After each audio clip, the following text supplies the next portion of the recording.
ಸುಸಜ್ಜಿತ ರಸ್ತೆಗಳಿಗಾಗಿ ದಶಕಗಳಿಂದ ಕನಸು ಕಂಡಿದ್ದ ಜನರಿಗೆ ಸರ್ಕಾರ ರಸ್ತೆ ಭಾಗ್ಯ ಕರುಣಿಸಿದೆ. ಆದರೆ ನಿರ್ಮಾಣ ಆಗಿರುವ ರಸ್ತೆಯ ಗುಣಮಟ್ಟದ ವಿಚಾರವಾಗಿ ರಾಜಕೀಯ ಪಕ್ಷಗಳ ಮುಖಂಡರ ನಡುವೆ ಪರ ವಿರೋಧ ಚರ್ಚೆ ಶುರುವಾಗಿದ್ದು ವಾಕ್ಸಮರಕ್ಕೂ ಕಾರಣ ಆಗಿದೆ.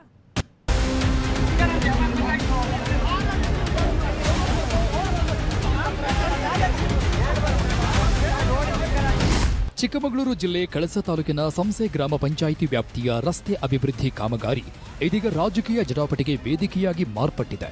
ಕಾಂಗ್ರೆಸ್ ಮತ್ತು ಬಿಜೆಪಿ ಕಾರ್ಯಕರ್ತರ ನಡುವೆ ವಾಕ್ಸಮರಕ್ಕೆ ಕಾರಣವಾಗಿದೆ.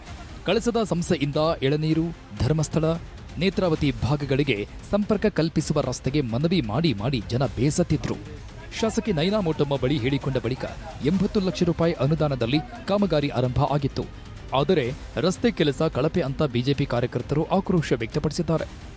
ಕೆಲಸ ಆಗೋದನ್ನು ಪುನಃ ಪದೇ ತಡೆದು ಕಾಂಟ್ರಾಕ್ಟ್ಗಳಿಗೆ ಕಿರಿಕಿರಿ ಮಾಡ್ತಿರೋದು ಇದು ತೀವ್ರ ಖಂಡನೀಯವಾಗಿದೆ. ಎಲ್ಲ ವಿಷಯ ಅರ್ಥನೇ ಆಗ್ತಿಲ್ಲ, ಸುರಿಯಿಂದ ಕಿರಿಕಿರಿ ಮಾಡ್ತಿದ್ದಾರೆ.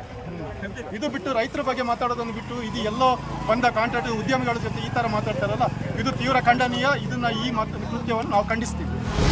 ಬಿಜೆಪಿ ಕಾರ್ಯಕರ್ತರು ರಸ್ತೆ ಗುಣಮಟ್ಟ ಪ್ರಶ್ನೆ ಮಾಡ್ತಾ ಇದ್ದಂತೆ ಕಾಂಗ್ರೆಸ್ ಕಾರ್ಯಕರ್ತರು ಕೂಡ ಜಮಾವಣೆಯಾಗಿ ಬಿಜೆಪಿಗರ ಆರೋಪಕ್ಕೆ ಸ್ಥಳದಲ್ಲೇ ತಿರುಗೇಟು ಕೊಟ್ಟಿದ್ದಾರೆ. ಕಾಮಗಾರಿ ಕಳಪೆ ಗುಣಮಟ್ಟ ಇಲ್ಲ ಎಂದು ಸಮರ್ಥಿಸಿಕೊಂಡಿದ್ದಾರೆ.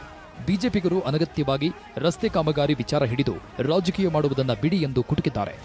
ರಾಜಕೀಯ ಪಕ್ಷಗಳ ಕಾರ್ಯಕರ್ತರ ಜಟಾಪಟಿಯಿಂದಾಗಿ ಸ್ಥಳದಲ್ಲಿ ಕೆಲಕಾಲ ಬಿಗುವಿನ ವಾತಾವರಣ ನಿರ್ಮಾಣವಾಗಿತ್ತು. ಕಳಸ ಪೊಲೀಸರು ಮಧ್ಯ ಪ್ರವೇಶಿಸಿ ವಾತಾವರಣ ತಿಳಿಗೊಳಿಸಿದರು. ರಸ್ತೆಯನ್ನು ನಾವು ವೀಕ್ಷಣೆ ಮಾಡಿದಾಗ ನಮಗನ್ಸಿದ್ದು ಏನು ಟೆಕ್ನಿಕಲ್ ಆಗಿ ಮಾಡಬೇಕು, ಸೈಂಟಿಫಿಕ್ ಆಗಿ ಮಾಡಬೇಕು, ಅದನ್ನು ಮಾಡಿಲ್ಲ ಅನ್ನೋದು ನಮ್ಗೆ ಕಂಡು ಬರ್ತಾ ಇದೆ. ಅದನ್ನು ನಾವು ಪ್ರಶ್ನೆ ಮಾಡಿ ಸಂಬಂಧಪಟ್ಟ ಇಂಜಿನಿಯರು ಡಿ ಸಿ ಅವ್ರ ಹತ್ರ ಮಾತಾಡ್ತೀವಿ.